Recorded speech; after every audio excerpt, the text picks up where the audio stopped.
Number 1. Mag-aano sana ako ng ano. Tapos mag-stretching, mag-roll up ng aking mga legs. Ganyan, oh. Kaso lang mag-unboxing muna tayo. Mamaya na lang yan. Unboxing tayo, guys. In-order ko to sa Facebook. May nakita ako kasi sa Facebook na ano, sabi ko, ay gusto ko siya. Siyempre, dahil wala tayong work, nagpaalam ako sa asawa ko, pwede ba ako umorder nito? Hindi ako, sige, ganyan. Nag-order ako. Pagdating, siyang nagbayad. O, diba? Kaya, ayan. Dahil binayaran ng asawa ko, pumayag siya. I-unbox natin to. Anong in-order ko? Dito lang din to sa Japan. Ano ba to? Saan ba to? Sa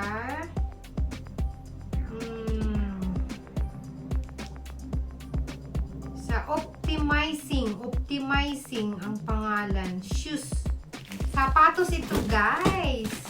Na pwedeng pang summer na siguro. Spring ngayon. Pwedeng hanggang summer. Makakamura pa kung dalawa yung bibilin mo. Ayun. Kaya ang binayaran nito ng asawa ko ay isang lapad at 1,000 yen. Kulang-kulang 1 lapad at 2,000 yen na din. Kung bibilhin mo siya, bali 7,000 yen ang isa. So, magiging ang dalawa niya is 1,400 yen. Mura tayo ng 2,200 yen. So, nakamura tayo ng 2,000 at 200 na yen.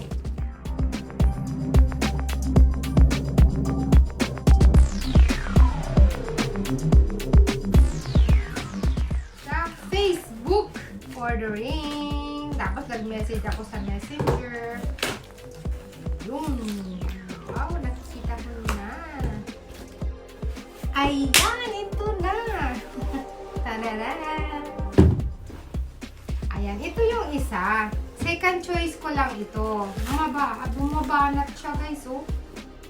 Ayan, ang cute ng design niya. Parang kakaiba. Ayan. Ang size ko nito ay, sabi ko ay 24.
So, mag-medyas na tayo. Tingnan natin kung pwede siyang mag-medyas tayo. Mas maganda may medyas.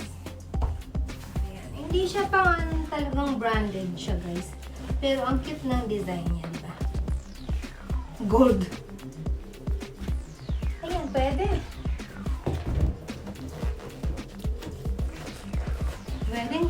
Pwede.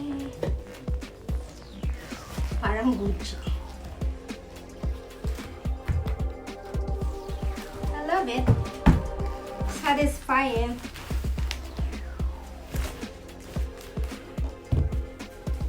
Yeah. Okay siya.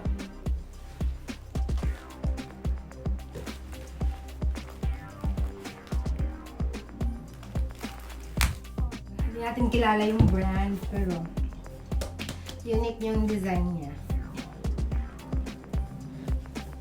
Diba? Ang ganda! Ganda! Post tayo. Tapos alam niyo ba, na sinabi ko sa asawa ko na, salamat at binayaran mo yung dumating na bagahe kasi hindi, wala ako dito nung dumating.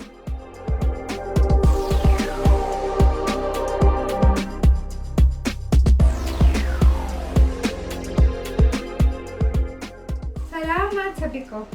Sabi niya, yun na yung pang-birthday ko sa'yo. Aba, may pang-birthday pala ako, sabi ko ganyan. Kasi 3 years, hindi tayo humingi ng pang-birthday or yung regalo na yung talagang kasi dati humihingi ako, sabi ko, anong regalo mo sa akin? Pahingi ako ng regalo, ganyan. Minsan yung anong meron sa kanya, kung anong meron sa kanya na, halimbawa, bumili siya ng kwintas, yung gram-gram. Uso pa kasi ngayon noon, nung mga 10 years before, 5 years before, ganyan. Uso pa yung magkakaroon ka ng gramo-gramo na platinum. Ayan, mapapakwento. Ayan, yung gold yung pinili ko na regalo ko. Minsan, ganyan, gold na, ba, 30 grams, ganyan. Yung 30 grams na bracelet, tsaka kwintas sabay. Yan na. Sige, yan na yung pang-birthday ko sa'yo this year. Pero nung nakaraang 3 taon, hindi ako nanghingi ng regalo. Wala akong binanggit na regalo. Ganyan. Kasi enough na sa akin yung pina-hospital ako, pina-operahan ako. Yun na ang pinaka-regalo sa akin na gusto kong matanggap na at hindi na ako hihingi pa ng kahit ano. Enough na sa akin. Kumbaga, parang wala nang need na regalo pa. Kaya, dati-dati nagpo-post ako ng regalo ko, ganyan. Ngayon, wala. Kasi nga, wala eh. Hindi naman kami nagbabanggit, hindi rin ako naghihingi, wala. As in, kasi nga, kailangan ko na ang regalo ko ay panghabang buhay na nga yung tinanggap ko eh. Nagumaling yung aking opera. Dahil pinaoperahan ako, ginastusan ako. So, no need na. Kahit hindi naman ako nanghihingi ng regalo or pero meron kaming mga special occasion na parang sineselebrate.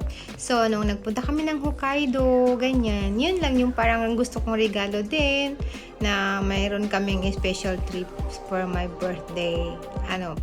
Paano yun? Yung parang para sa birthday ko, kaya kami nagpunta ng Hokkaido noon, ganyan. So, hindi material na bagay, pero yung magkasama kami na umalis, ganyan. Parang for birthday. Regalo na din yun. Ayun, di ba? Pero ngayon kasi binanggit niya na yung pang-birthday mo, natawa ako eh. Sabi ko, ang tagal pa ng birthday ko September pa yun. Ano pala ngayon, March, sabi ko noon. Kasi bago mag-April dumating to. Ngayon ko lang in-unbox. So, April ngayon, March ito dumating. So, ngayon ko lang in-unbox to share with you guys na ganito. So, thank you for watching! Mama! See you on my next video. I love you all. Bye!